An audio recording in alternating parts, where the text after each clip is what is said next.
Assalamualaikum warahmatullahi wabarakatuh. Perkenalkan sebelumnya, nama saya Jumianti, merupakan mahasiswa di Universitas Islam Negeri Sultan Taha Saifuddin Jambi. Di sini saya akan bisa dibilang menjelaskan beberapa hal tentang manajemen yang saya ketahui ya.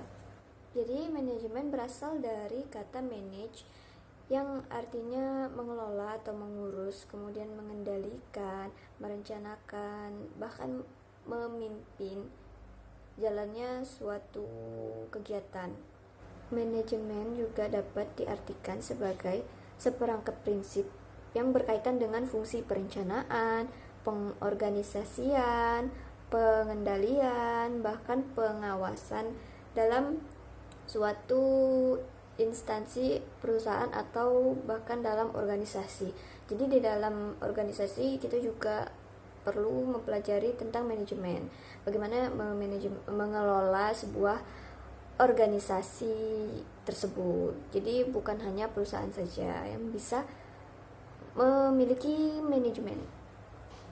Nah, di dalam fungsi-fungsi manajemen tadi seperti perencanaan, pengorganisasian, pengendalian, dan pengawasan itu dapat diterapkan dan dimanfaatkan untuk mengelola sumber daya yang dimiliki oleh perusahaan atau organisasi seperti sumber daya manusia, sumber daya alam, sumber daya seperti uang, informasi itu juga perlu dikelola agar perusahaan atau organisasi yang sedang kita jalani itu dapat berjalan sesuai dengan tujuan yang kita inginkan. Jadi singkatnya, manajemen ini merupakan seperangkat prinsip yang berkaitan dengan fungsi-fungsi perencanaan, pengorganisasian, pengendalian, dan pengawasan yang bertujuan agar perusahaan dapat mencapai tujuannya. Nah, sekarang apa pentingnya kita mempelajari manajemen sebagai mahasiswa? Sebenarnya ada pentingnya kita belajar manajemen ini sebagai mahasiswa karena yang pertama, manajemen ini merupakan pengatur atau pelaksanaan kegiatan. Jadi kita bisa tahu bagaimana cara mengatur, melaksanakan sebuah kegiatan yang ada di dalam organisasi atau dalam suatu perkumpulan. Bahkan kita juga bisa belajar bagaimana cara memanajemen sebuah perusahaan yang bisa jadi nanti kita miliki. Yang kedua, manajemen ini merupakan pelaksanaan yang memanfaatkan segala sumber daya alam, sumber daya manusia, sumber daya fisik, itu termasuk sumber daya manusia juga.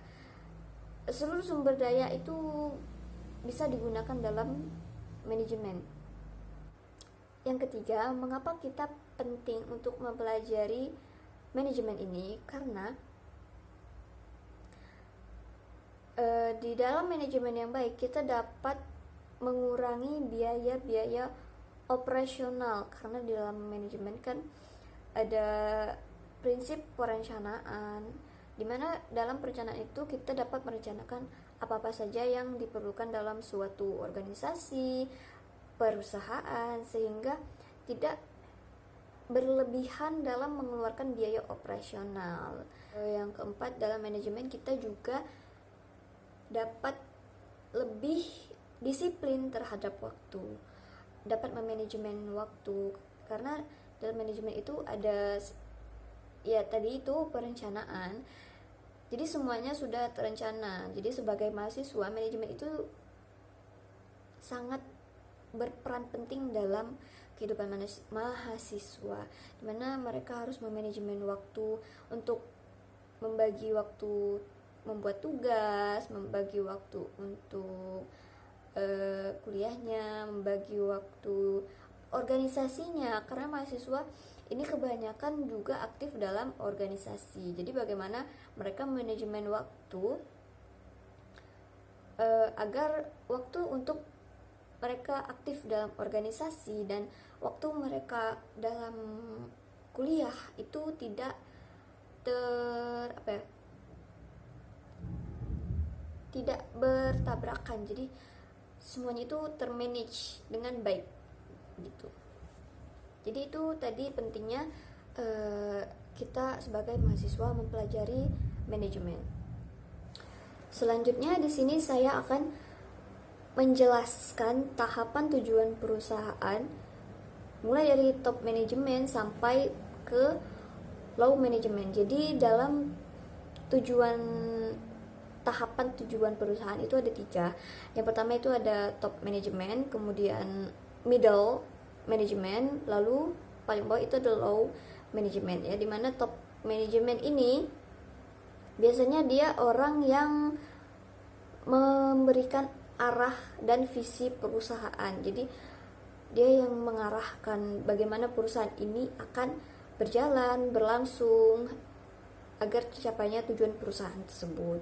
Atau dalam organisasi juga sama, dia yang memberikan arahan agar visi misi yang ada dalam organisasi itu berjalan dengan baik. Dan top manajemen ini juga biasanya merupakan pihak yang memberikan keputusan. Jadi jika ada sesuatu di dalam perusahaan tersebut, maka pihak top manajemen inilah yang dapat memberikan keputusan. Jadi dia benar-benar tingkatan paling atas dalam sebuah perusahaan atau organisasi.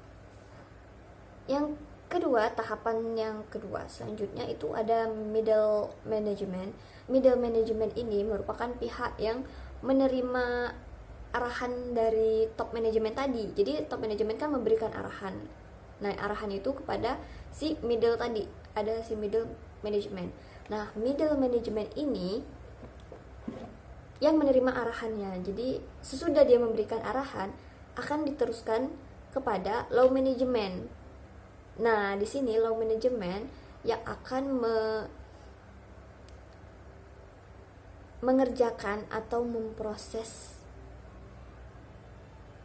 arahan yang sudah diberikan oleh middle management tadi.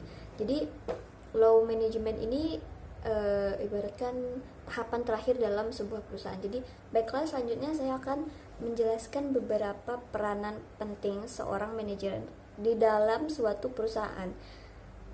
Karena di sini pastinya manajer memiliki peran penting dalam perusahaan ya. Yang pertama, manajer ini merupakan sosok atau figur bagi karyawan lain. Jadi dia merupakan contoh yang baik untuk karyawan yang lainnya. Yang kedua, nah di sini manajer berperan sebagai pemimpin atau leader. Nah, pemimpin atau leader ini kan biasanya yang mengarahkan, bahkan juga membantu karyawan di perusahaannya ya. Yang ketiga, di sini manajer memiliki peranan sebagai penghubung. Penghubung ini antara perusahaan kita dan perusahaan orang lain. Jadi kita walaupun seorang pengusaha memulai bisnis dan memiliki perusahaan, kita juga perlu membangun relasi dengan perusahaan lain. Nah, manajer di sini berfungsi berperan sebagai penghubung tersebut antara perusahaan kita dengan perusahaan partner kita nanti. Selanjutnya, manajer berperan sebagai pemonitor atau pengawas. Jadi selain dia memimpin, menjadi penghubung dan juga menjadi figur, dia juga menjadi sosok seorang pemonitor ya. Jadi dia memonitor bagaimana kinerja karyawan-karyawannya, karena jika kinerja karyawannya buruk, otomatis perusahaan pun jadi kesulitan. Nah, itulah mengapa manajer perlu mengawasi atau memonitor para karyawannya. Kemudian di sini manajer berperan sebagai penyebar informasi. Jadi informasi apapun yang ada di dalam perusahaan, sekecil apapun itu perlu diberitahukan kepada karyawan-karyawan perusahaan ya. kecuali yang bersifat rahasia yang tidak boleh karyawan lain ketahui. Nah, selain dari informasi yang rahasia itu, manajer berperan sebagai penyebar informasi tersebut. Selanjutnya, peran manajer yaitu sebagai juru bicara. Jadi orang manajer ini juga kebanyakan pandai berbicara, karena mereka juga berperan sebagai juru bicara dalam misalkan ada rapat penting, itu mereka pasti menjadi juru bicara. Dan juga untuk relasi-relasi lain, manajer ini juga sebagai juru bicara yang baik. Kemudian yang ketujuh, peranan seorang manajer yaitu manajer sebagai seorang entrepreneur. Jadi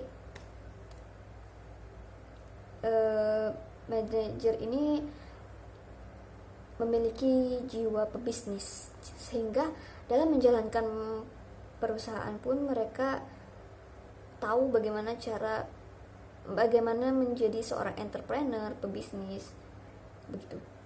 Selanjutnya, manajer berperan sebagai pemecah masalah. Nah, di sini peran yang cukup penting juga, karena dalam perusahaan pasti selalu ada masalah. Enggak selalu berjalan mulus gitu. Pasti ada misalkan penurunan saham atau yang lain-lainnya. Nah, di sini manajer berperan sebagai pemecah masalah tersebut.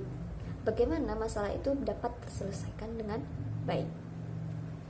Selanjutnya, manajer berperan sebagai pembagi sumber daya apapun itu yang ada di dalam perusahaan, sumber daya manusia, sumber daya alam, sumber daya seperti alat-alat, itu semuanya manajer yang bertugas untuk membagi. Terakhir, peranan seorang manajer yaitu sebagai seorang negosiator atau seorang yang melakukan negosiasi. Nah, ini peran yang penting juga dalam manajer untuk menjadi seorang manajer, karena pasti dalam perusahaan itu kita menjalin hubungan kerja dengan perusahaan lain. Nah, dalam hubungan kerja itu atau partnership, pasti kita melakukan negosiasi dalam jual beli atau apapun sebagainya. Nah, di sini manajer berfungsi sebagai negosiator itu. Selain jadi penghubung, dia juga menjadi negosiator. Jadi setelah mereka berhubungan, mereka melakukan negosiasi. Kemudian setelah deal, mereka melakukan partnership. Nah, di sini pembahasan terakhir, karena seperti yang kita tahu, dunia sedang tidak sehat karena sedang adanya wabah COVID-19. Bahkan hampir semua masyarakat mengalami krisis moneter yang terjadi karena adanya wabah COVID-19 ini. Nah, di sini jika saya seorang pengusaha yang menjalankan sebuah perusahaan di tengah-tengah maraknya menyebarnya virus COVID-19, saya akan melakukan beberapa upaya agar perusahaan saya itu tidak bangkrut gitu.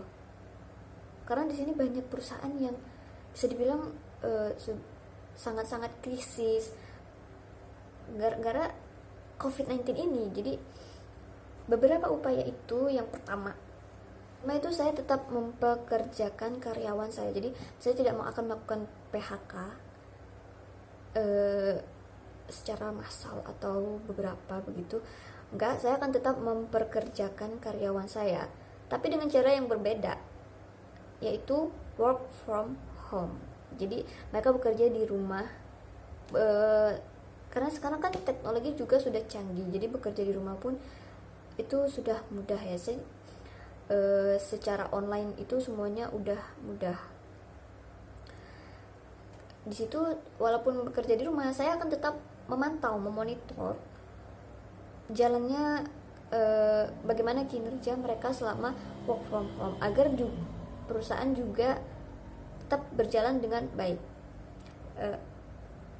Kemudian jika ada beberapa karyawan yang tidak bisa kerja di rumah atau work from home, itu saya memperbolehkan bekerja di perusahaan, tapi dengan syarat tetap menjaga jarak dengan karyawan lain, selalu menjaga kebersihan, menjaga kesehatan, jangan sehabis berpegangan dengan yang lain itu, kalau bisa itu cuci tangan ya, pokoknya menjaga jarak, bahkan harus menggunakan masker ya, karena dikhawatirkan mereka ada yang merasa flu, batuk, bersin yang mereka kira itu cuma flu biasa, bisa jadi itu kan sebuah penyebaran corona. Jadi disarankan menggunakan masker saat bekerja. Jadi bukan cuma di perusahaan saya pun, saya rasa di perusahaan lain juga wajib menggunakan masker ya. Yang selanjutnya di sini saya akan tetap melakukan follow up dengan partner kerja saya, dengan prospek saya juga ya. Jadi perusahaan itu harus tetap berjalan gitu,